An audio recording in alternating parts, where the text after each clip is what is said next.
Yo, it's Guido. Welcome back to Captain's Talk. What? Welcome back to Tactics Talk. It's Tactics Talk. On this episode, it's yours truly in my IS-7. And we're going to talk about Hanging in There. This one's titled Hanging in There. This is an interesting game. It's an all Tier 10, in my IS-7, Tier 10 Russian heavy tank.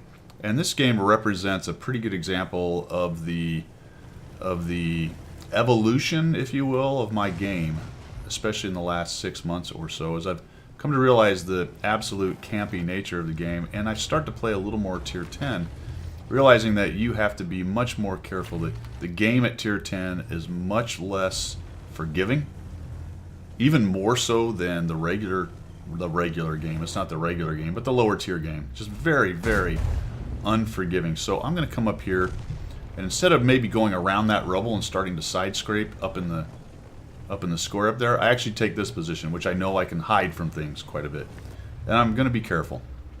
They got a big stack there. I have a couple friends with me, not too many. Look what the E100's doing. That's the spot I would normally go to. I'd get aggressive, I'd go in there, I'd start working, punching their face. But not anymore. Not anymore. My game's evolved a little bit, and I've always talked about being aggressive being important and knowing when to be aggressive.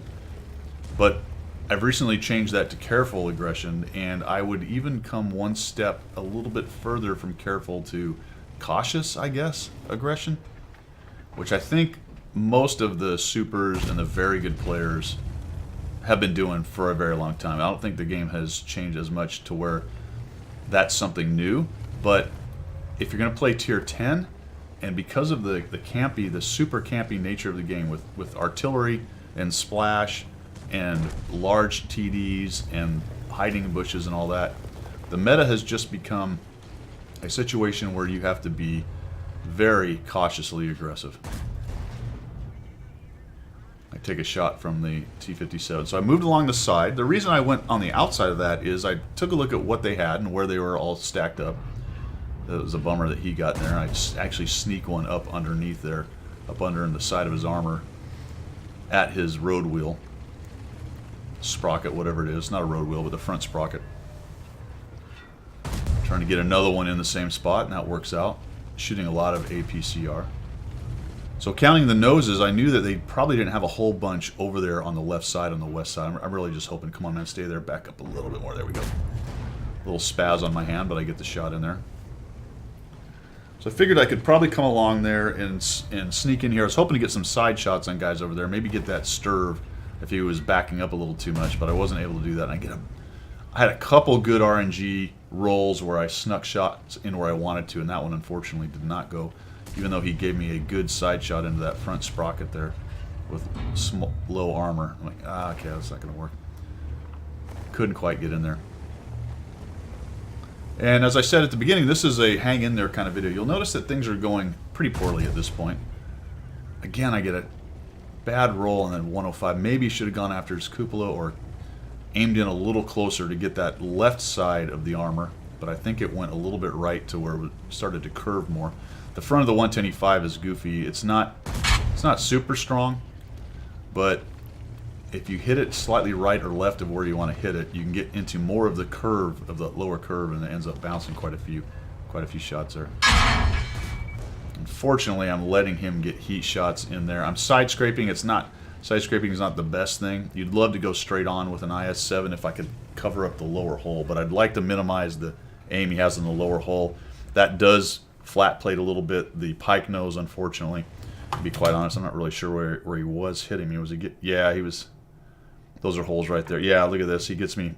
Oh my! Are you kidding me? Right into that. But you'll notice as I side scrape out, that sort of flat plates that plate a little bit. Whereas if it was straight on, it would be a higher angle. So interesting that he went through the upper pike. But I was side scraping, giving him a flatter look at it. And with the heat, he's able to go right in there. Although you would think that angle would be enough to give heat problems. Clearly not. And we're starting to lose. Right? So I started to discuss that just a minute ago. We're at 4-6. We have a 57 and a Patton on the other side. They're having a hard time digging out the 103B with a backup of a Grill 15. They really can't go poking out there. There's a couple big kids sitting in the back. There's a 50M rolling around. I've got a Type 5, a 57, and a Progetto 65 right in front of me, although I'm a little bit concerned because the Progetto 65 is on the outside, or at least was seen on the outside of the buildings, and what I don't want is for him to show up right there without someone seeing it. But for now, the 57 Heavy's kind of got that sight line on that to give me a warning. The K91, which hadn't been seen, I don't think, is all of a sudden seen crossing over. He heads in the back. There's an FV215 in the way up in the top right corner, and a couple mediums looking at our 4005. So I'm going to back up a little bit. Now I am working with this JPZ. It's just he and I on this side, on the west side of the map. There's the grill. He gets aggressive and moves forward. And then there's an IS-7 and an FV on the other side of the water. There's some crossfire opportunities there, but not a whole bunch. It's more assistance by presence than really being able to directly engage, unless they actually push right into this square with us. In which case they would have shots across in this open area right here, but that's unlikely to happen. Excuse me. So as I look at it, the JPZ and I are a bit overmatched over here. If they got really aggressive, they could probably peel us out of here pretty quick. The good news is that I have a JPZ, and most people are scared of the JPZ gun, and just the fact that he might hit them, even though they should know logically that one takes a hit, the rest take him down like a giant dumb animal, people don't do that. Not in pubs anyway. Not as often in pubs, let's put it that way. And this is where that careful aggression. In the past, I probably would have pressed. I probably would have pushed up and seen if I could have outfought 2 or 3 of those tanks up there and side-scraped and used my vaunted IS-7 armor and yeehaw, I'd get those guys. But for now, I'm being careful. Now, I had a couple options other than hanging out right here. I could have flexed over to the west or to the east. To the east is going to be very difficult to do. If I go across the middle, I'm going to get spotted. Either way, I've got to go way to the back and come around. The east is quite open, and I'm not really sure if the IS-7 over here is really going to be that much help. Doesn't have great gun depression, and you're dealing with snipers in the back. What I really need these guys to do is hold, and unfortunately, they look like they're in a bit of trouble. And this is where I really started to get concerned. We're down to 6-9, and we lost a flank, and that is no bueno, right? So no bueno right there. That's probably this is the most dangerous part of the game for our team right now. Everyone's stacked up in the middle. The 55-58 is still doing work. Takes somebody down. And what's interesting here is the enemy team didn't have an artillery, right? The enemy team didn't have an artillery. We'll talk about that in a minute. I catch the E50. We catch, not me necessarily alone, but we catch the E50 out in the open. I take a chance and move over to here because he is definitely exposed, and we should be able to take this guy down. We'll get an aim on him. I should have taken a more careful aim and attempted to go for the track on him as well. So he's making a runner. I'll wait till I'm loaded. He's not even looking at me anyway. Mistimed my reload a little bit, and I get a shot in on that guy. A couple really high rolls there. Unfortunately, I didn't have a high enough one to take him down. Progetto's over there, so I'll back up and cover up. And I'll be honest, I'm really surprised that center of the enemy didn't push us when they noticed I was over outside of the buildings jacking around with the E50. That would have been the time to push in and take out the JPZ. But you'll notice that my 4005 now has repositioned. Right, he's not over on the west side. He's come over to the east, backing me up right here. And he's going to start dishing out some pain here in a moment. I take another hit, unfortunately, from the T-57 in his heat. He and I are trading some serious RNG snaps on each other. A little tit for tat right there. And their FV moves in, probably sensing that there's a bit of an advantage here in the middle now. Trying to bait, maybe get him to shoot and miss or just track me. And look at that, the 4005 drops the 57. The IS-7 drops the FV, which got a little aggressive and started pushing in and started to even it up. All of a sudden, it's 9-9. And I was mentioning earlier the artillery.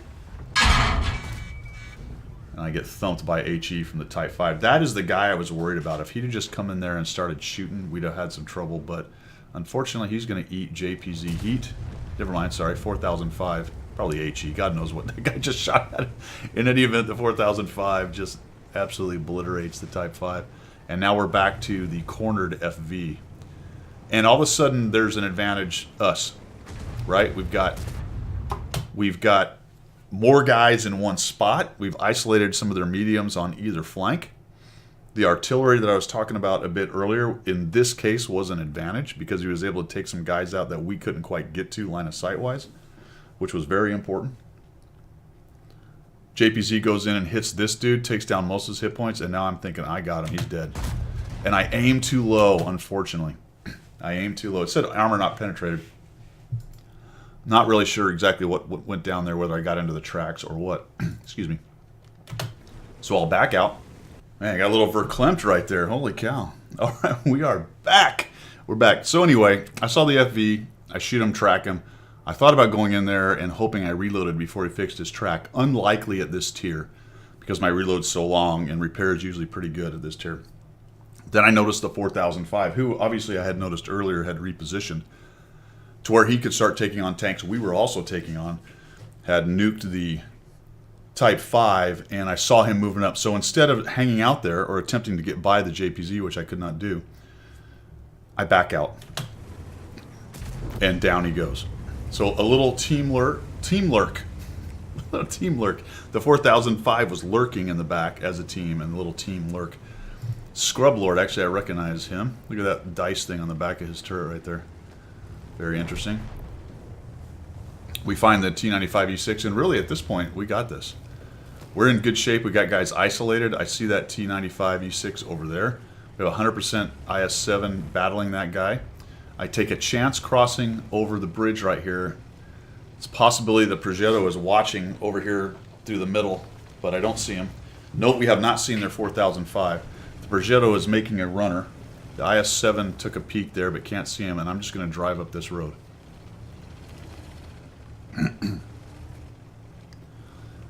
Drive up this road and look for that 95E6. If he crosses over to the west side, I want to cut him off here at the river and find him crossing. But I suspect he's probably, there he goes, so he moved off that way. I'll just back up, back. He's trying to cover up. He's like, darn it. And down he goes from the other IS-7. Almost got away. Would have been trouble had he got into those woods over there. We'd have had to deal with him hiding out. And I'll just get spun around. Again, advantage us, no artillery to deal with. I'd have been rained on, obviously, in there, if there had been. Also, that spot I was hanging out in potentially would have been bombarded had they had artillery. So we'll move up here. But you've got to take all that into consideration, everything that's going on in a match. And you got to hang in there, really, at the end of the day. Head off this way. I'm going to speed this up a bit. It takes me a while to drive. And unfortunately, I make a pretty bad play at the end. I'm doing all right. I got 5,455 damage.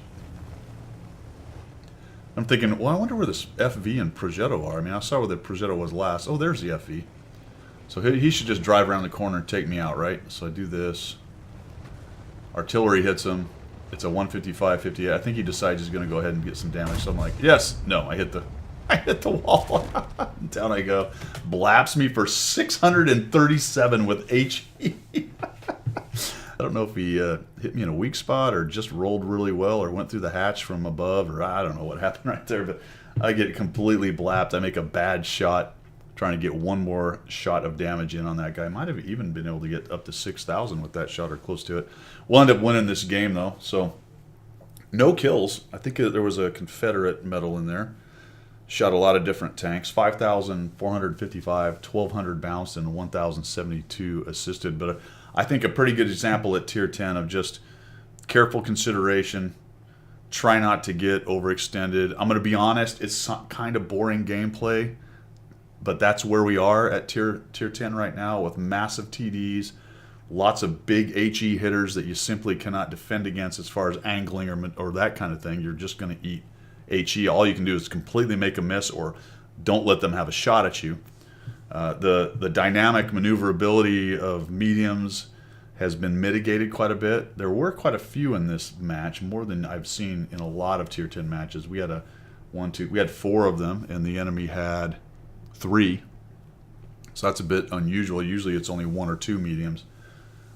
No scouts, it looks like. So the dynamic gameplay of yesterday, 2 or 3 years ago at high tier, is really, really gone by the wayside. You'll find it occasionally, but it's almost dead. You know, you might as well call it. Time of death was about a year ago. So the Super Camp Mega TD heavily armored tank meta is here, / with artillery, although this game only had 1.